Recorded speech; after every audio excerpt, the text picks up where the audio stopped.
29 सितंबर 2016 रात के 2:30 बजे। Line of control. हवा में सिर्फ ठंडी सांसें थीं।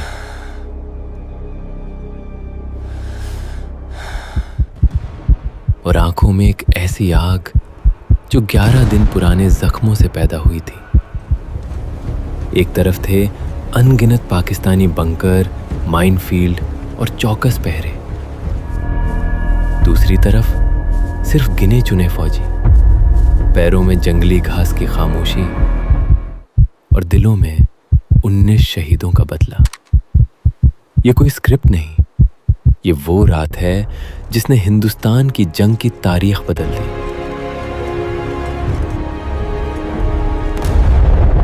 इसे दुनिया सर्जिकल स्ट्राइक कहती है, लेकिन सर्जिकल स्ट्राइक असल में होती क्या है? क्या सच में हमारी फौज ने सीमा पार करके आतंकी ठिकानों को तबाह किया, या ये सिर्फ एक और कहानी है? सच जानने के लिए हमें पीछे जाना होगा। 18 सितंबर 2016 उड़ी सेक्टर, सुबह के 5:45।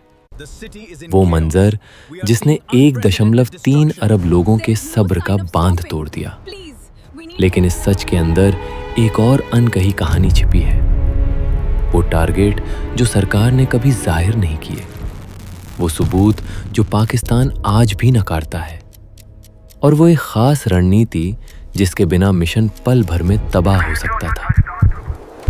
आइए उस काली रात की आंखों देखी। 18 सितंबर 2016 कश्मीर का उरी सेक्टर, आर्मी की 10 डोगरा बटालियन का कैंप। सब खामोश। क्या लगता है हमें जाना चाहिए?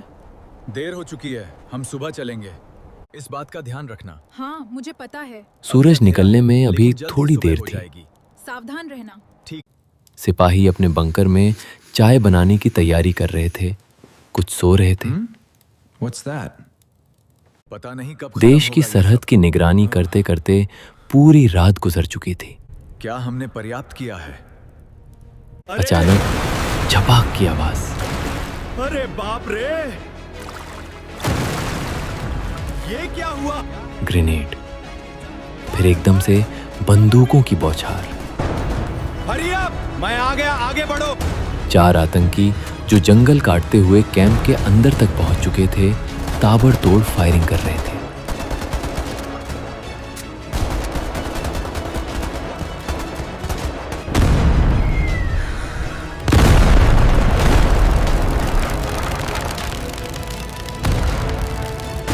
वो सोते सैनिकों के बंकर में आग के गोले दाग रहे थे।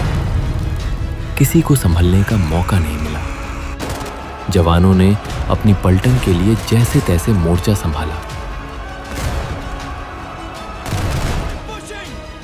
मेजर, सूबेदार, नायक,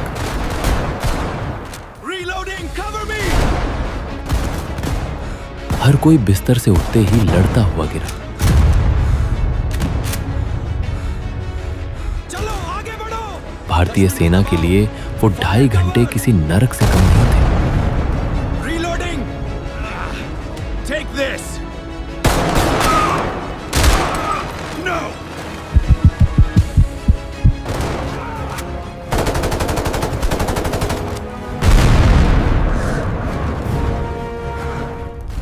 सुबह के 7:30 बजे जब गोलियां थमी, 19 जवान शहीद हो चुके थे।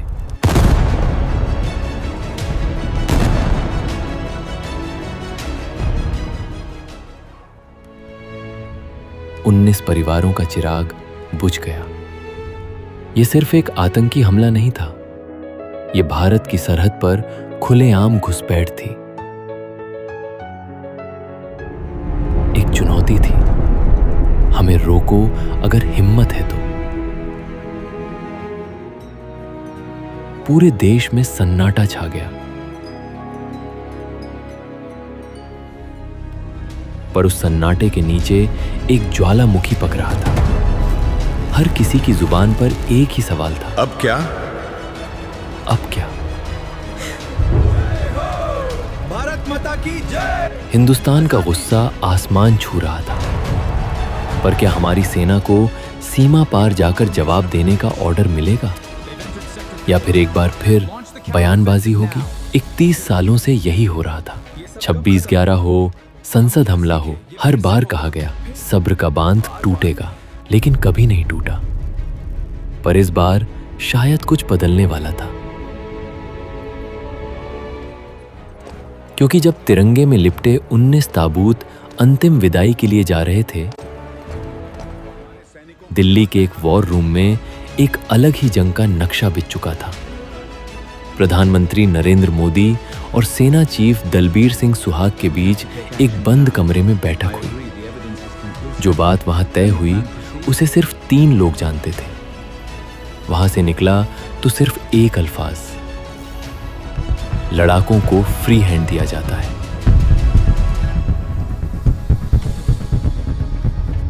ये अल्फाज वो चिंगारी थी जो आने वाले दिनों में पाकिस्तान के आतंकी ठिकानों को राख कर देने वाली थी। लेकिन क्या हमारी फौज सच में तैयार थी इस जोखिम के लिए?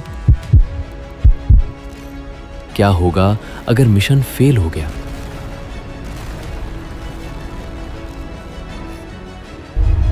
और अगर सफल हुआ तो पाकिस्तान कैसे रिएक्ट करेगा?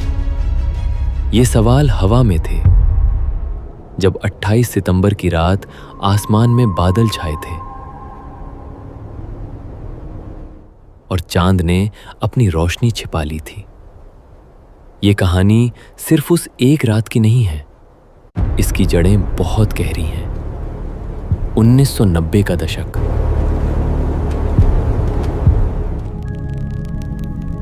कश्मीर में आतंकवाद अपनी जड़ें जमा रहा था। जल्दी करो, अंधेरा हो रहा है। सीमा पार से घुसपैठ, मुठभेड़, शहादत, हर कुछ दिन में एक नया मातम। कोई नहीं, हम चलते रहेंगे। कितनी दूर और? ये खत्म नहीं होगा। 2008 का मुंबई हमला, हो जाएगा। अंदर फंसे हैं।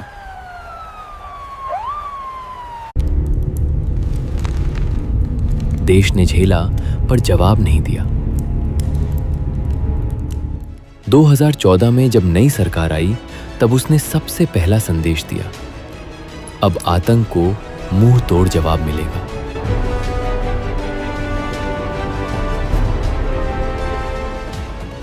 इसके लिए फौज एक नई तरह की तैयारी कर रही थी। उड़ी हमले से सिर्फ 11 दिन पहले खुफिया एजेंसी रॉ को इनपुट मिला कि पाकिस्तान के कब्जे वाले कश्मीर में 7 बड़े लॉन्च पैड्स हैं।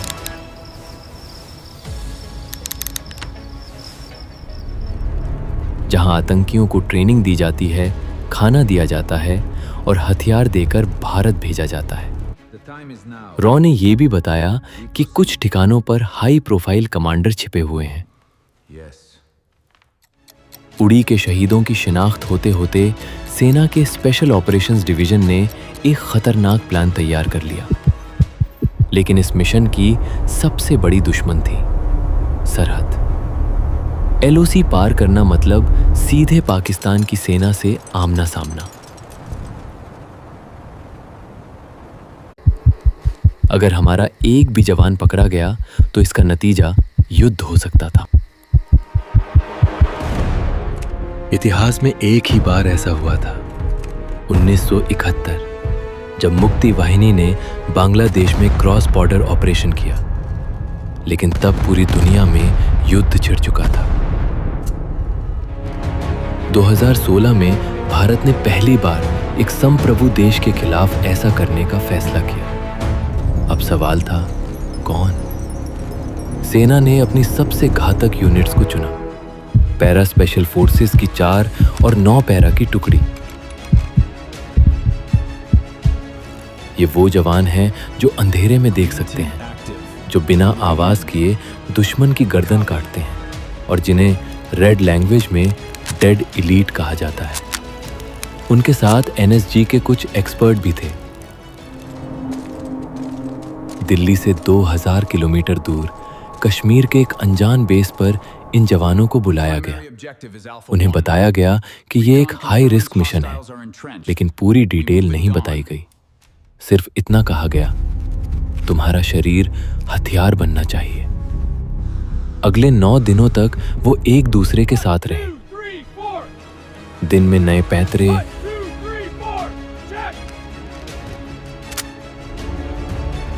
रात में लाइव ड्रिल।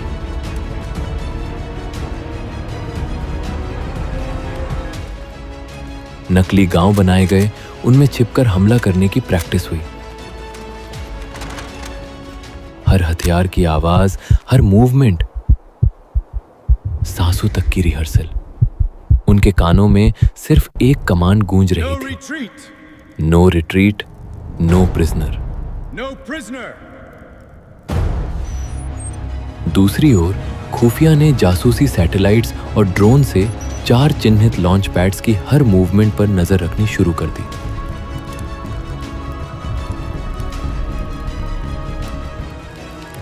पता चला कि आतंकी हर रात 2 बजे से 4 बजे के बीच गहरी नींद में रहते हैं और उनकी सुरक्षा खुद पाकिस्तानी आर्मी के जवान करते हैं।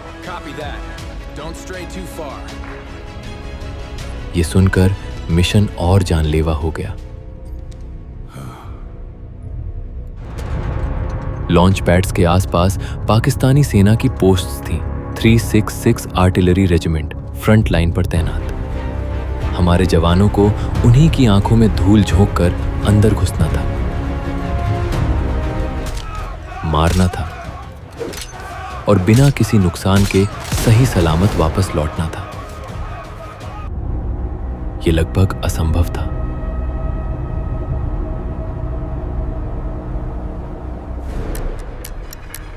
लेकिन रणनीति बनाई गई, डायवर्जन।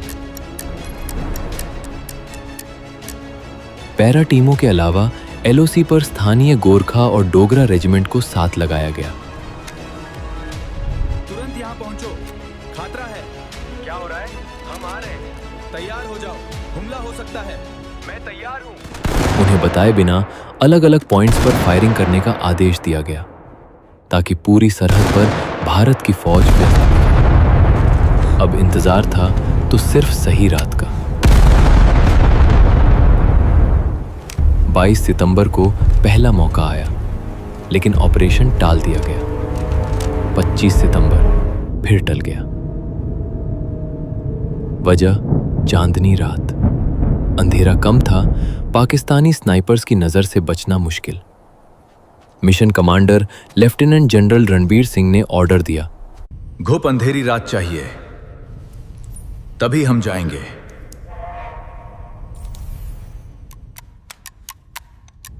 28 सितंबर की शाम मौसम विभाग ने हरी झंडी दिखाई।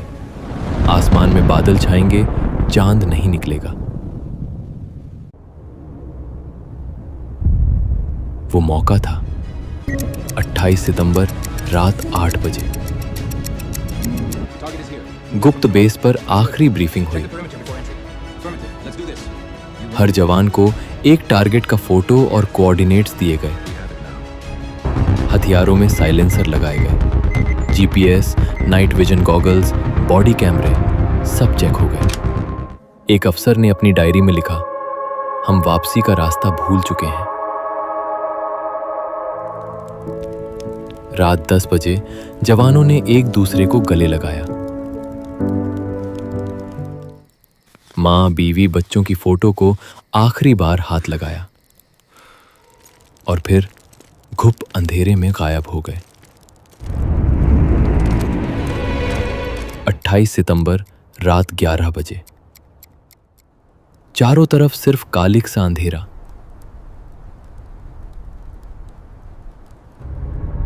पैरा कमांडो के पैर सालों की ट्रेनिंग वाले जंगली बिल्लियों जैसे मूक। एलओसी के उस पार कब्जे वाले कश्मीर की धरती पर पहला कदम रखते हैं। वो इलाका जहां सीधे पाकिस्तानी फौज का कानून चलता है।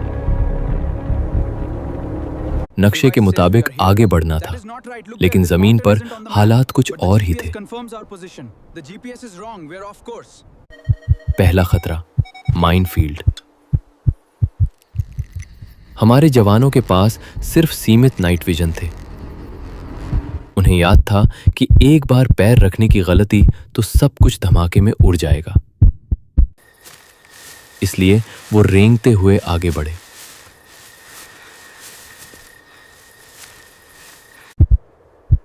हर इंच जमीन को पहले हाथ से टटोला। करीब 1 घंटे तक वो रेंगते रहे।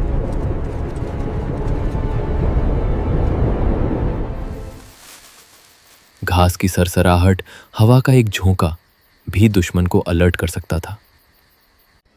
रात 2:30 बजे पहली टीम अपने टारगेट के सामने थी।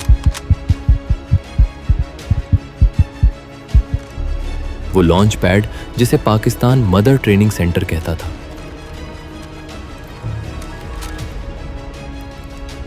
बाड़े के अंदर 15 से 20 आतंकी सो रहे थे, उनकी AK-47 तकिए के नीचे। बाहर पाकिस्तानी गार्ड सिगरेट पी रहा था।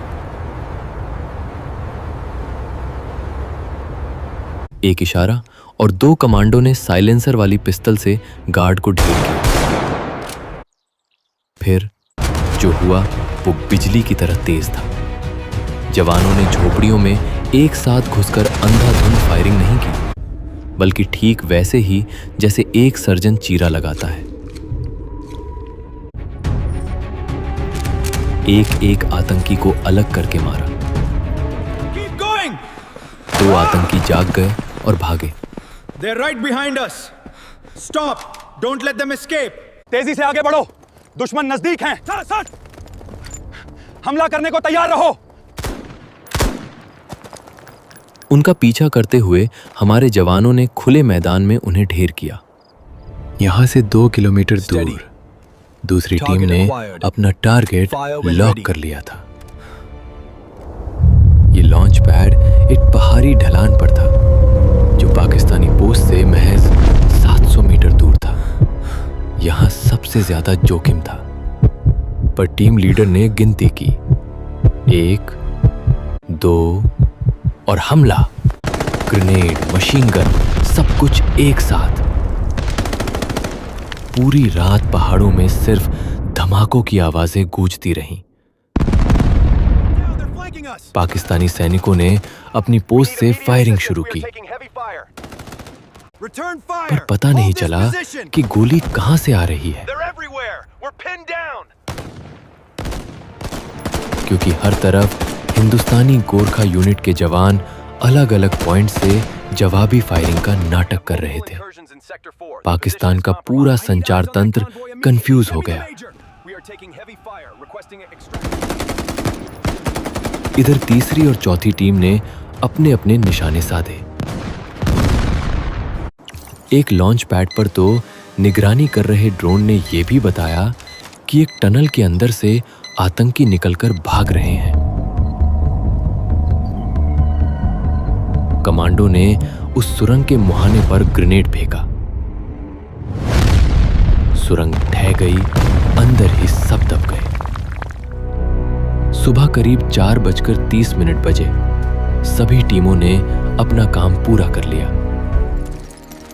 वापसी शुरू हुई, लेकिन अब सबसे खतरनाक दौर था। सूरज उगने से पहले LOC पार कर जाना था। पाकिस्तानी सेना अब पूरी तरह जाग चुकी थी। उन्होंने गोलाबारी तेज कर दी।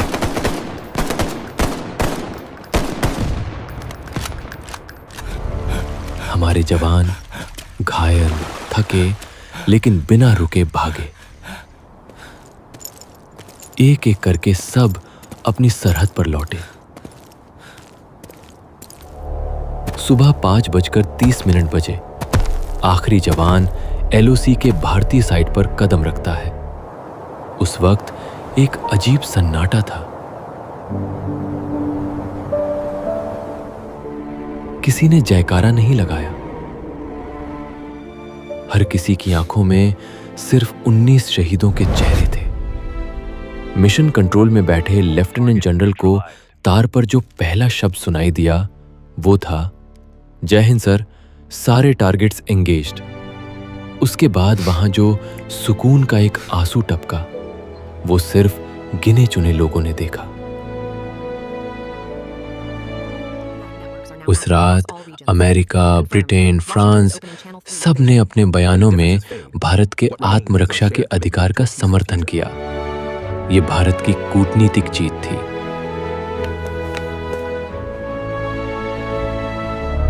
लेकिन असली ट्विस्ट कुछ और था।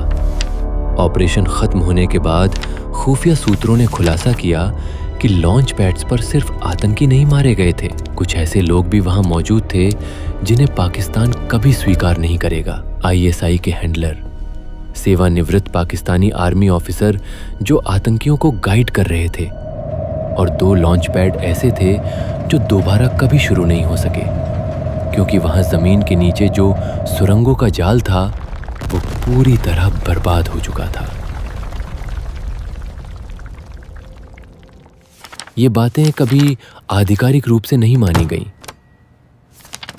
लेकिन इन खबरों ने पाकिस्तान के उस घमंड को तोड़ दिया जो 31 सालों से कहता था कि भारत सिर्फ बातें करता है।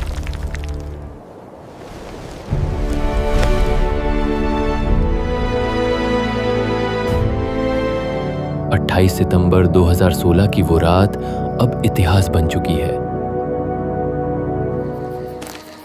जिन कमांडो ने एक असंभव मिशन को पूरा किया, उनमें से ज्यादातर की पहचान कभी सार्वजनिक नहीं होगी।